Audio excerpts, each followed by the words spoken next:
Minasan, konnichiwa, Samurai Engineer desu. In this video, we will tackle problem number 8, conic section circle. So what is given in this problem? We are given the equation and we are asked to find the radius and center.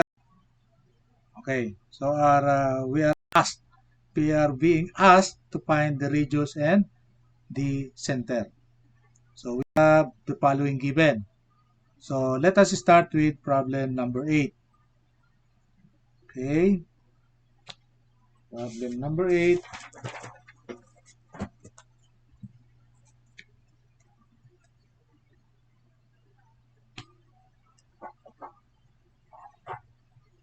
So x squared plus y squared is equal to 81.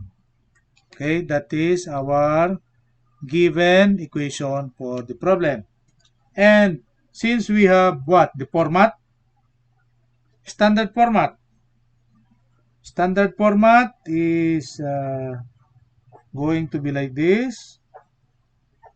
We have the same standard format and we will go back into it every time. So you have to use it every time, and even if you don't want to memorize it, you will memorize it because it is always used in this discussion.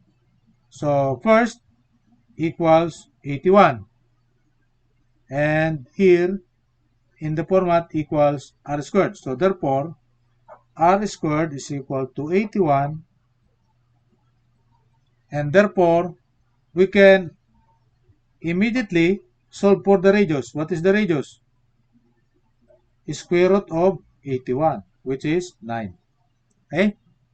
We already have one answer. How about the center? This is the format. This is the given. So you'll notice that x minus 0 squared is x squared. Y minus 0 is y squared. Therefore, our center is HK,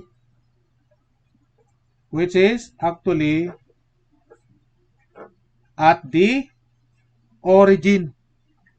We have the center at the origin. So this is another answer. So we already solved the requirement of the problem, which is to solve for the radius and the center of the given equation.